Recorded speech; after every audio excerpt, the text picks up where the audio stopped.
और यूपी में भारी बारिश को लेकर अलर्ट है। मौसम विभाग ने जारी की चेतावनी। 20 से अधिक जिलों में अलर्ट जारी है। भारी बारिश से नदियों का जलस्तर बढ़ा हुआ है। गंगा समेत कई नदियां उफान पर हैं।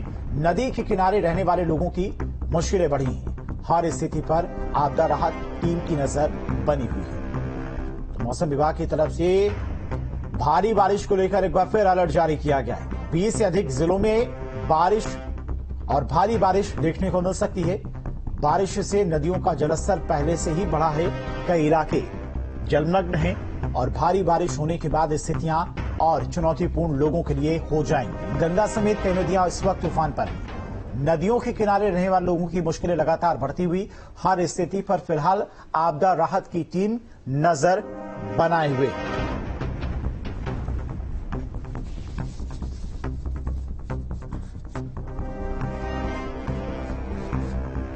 और चलिए इसी खबर पर तमाम और जानकारी के साथ में लखनऊ से संवाददाता निखिल और कानपुर से संवाददाता अनिल हमारे साथ जुड़ गए। निखिल, सबसे पहले आपके पास आएंगे, चूंकि मौसम विभाग की तरफ से 20 जिलों को लेकर अलर्ट जारी किया गया है, तो ऐसे में मौसम विभाग ने क्या कुछ लोगों से भी हिदायत दी है, लोगों को हिदायत दी है, उनके लिए चेतावनी जारी की है?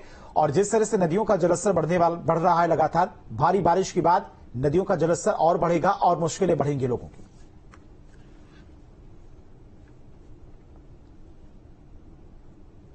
20 जनपदों में भारी बारिश को लेकर अलर्ट रखा है। उसमें राजधानी लखनऊ भी है।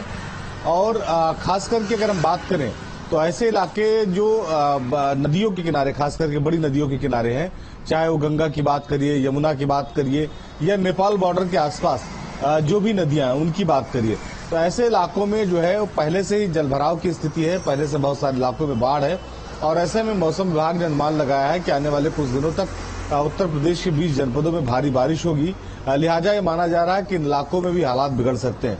यही वजह है कि एनडीआरएफ एसडीआरएफ की जो टीमें इन इलाकों में जो है लगाई गई थी निगरानी के लिए, उसने निगरानी बढ़ा दी है।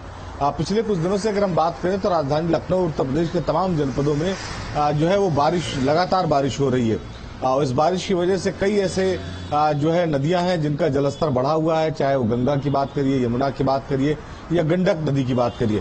तो इन नदियों के किनारे जो शहर हैं, इन नदियों के किनारे जो इलाके हैं उन इलाकों में जलभराव हो गया है।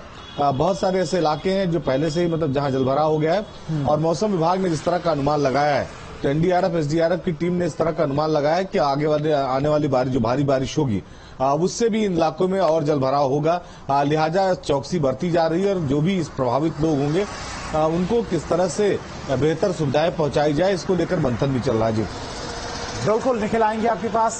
कानपुर से अनिल भी हमारे साथ लगातार बने हुए हैं। अनिल, कानपुर की बात करें तो गंगा नदी का जलस्तर बढ़ने से पहले से लोगों की परेशानियां बढ़ी हुई हैं। अब ऐसे में भारी बारिश होगी तो कई इलाकों में और जल भराव की समस्या होगी।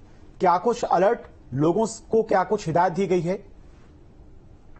जी बिल्कुल, बता दूं कि जिस हिसाब से लगातार बारिश हो रही है और बारिश के बाद जो भी गंगा का जलस्तर है लगातार बढ़ता चला रहा है, जिसके बाद जो जिला प्रशासन है पूरी तरीके से एक्टिव मोड पर है। एक्टिव मोड पर जाने के बाद जो भी गंगा के किनारे गांव बसे हुए हैं, सभी पे जाके जितने भी गांव वाले हैं उनको आगाह कर रहे हैं कि गंगा के किनारे कोई भी जाने से बचे।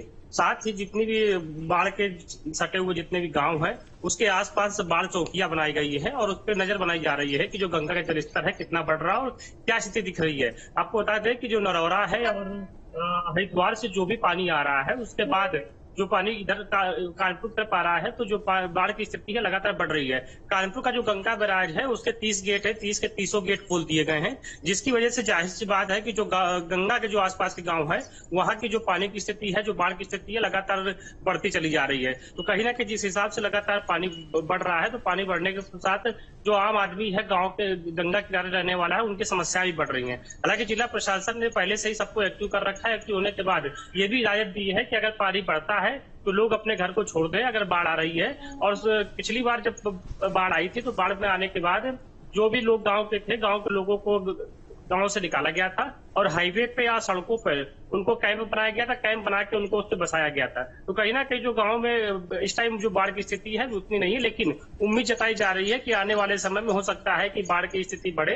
लेकिन जिस हिसाब से लगातार प्रशासन है और पुलिस प्रशासन है लगातार गंगा किनारे जा रहा है और अनाउंसमेंट कर रहा है। लगातार पिछले भी कई वीडियो वायरल हुए थे जिसमें जो भी संबंधित थाना क्षेत्र हैं, संबंधित एसपीज हैं, गंगा किनारे आ रहे हैं, लोगों को आगाह कर रहे हैं, अनाउंसमेंट कर रहे हैं कि गंगा के किनारे कोई भी ना जाए, क्योंकि पिछले दिनों कुछ बच्चों की मौत भी हुई थी जो कि गंगा में नहाने की वजह से हुई थी। बाढ़ की स्थिति कहीं ना कहीं अब विकराल होती जा रही है। देखना होगा कि प्रशासन इस तरीके से निपटने के लिए तैयार रहेगा। जी ठीक है निखिल, अगर बात करें मौसम विभाग की तरफ से जो अलर्ट जारी किया गया भारी बारिश को लेकर, कितने दिनों का ये अलर्ट है और इस अलर्ट को देखते हुए क्या कुछ तैयारियां आपदा विभाग की तरफ से की जा रही हैं? राहत बचाव की अगर बात की जाए तो राहत बचाव कार्य कितना ग्राउंड पर सफल होता हुआ दिखाई दे रहा है? लोगों तक राहत सामग्री पहुंच पा रही है या फिर नहीं? देखिए 20 जनपदों में 3 दिनों का अलर्ट है। आने वाले 3 दिनों तक भारी बारिश का अनुमान लगाया गया है।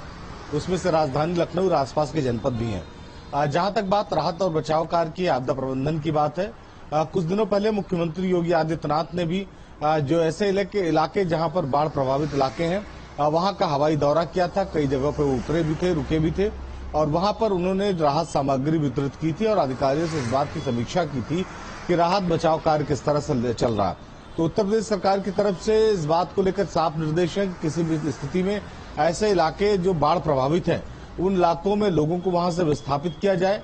जो लोग वहां रहना चाहते हैं उनके लिए वहां पर खाद्य सामग्री पहुंचाई जाए और कोशिश की जाए कि किसी भी स्थिति में जो लोग हैं उनको किसी तरह की कोई परेशानी ना हो।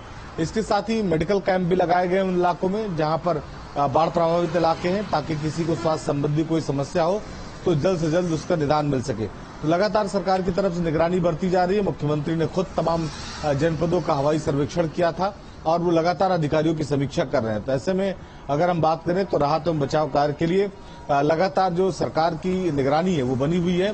तमाम विभाग अपनी तैयारियों में जुटे हुए हैं। जी ठीक है निखिल, बहुत बहुत शुक्रिया। अनिल, आपका भी बहुत बहुत शुक्रिया तमाम सारी जानकारी के लिए। तो फिलहाल मौसम विभाग की तरफ से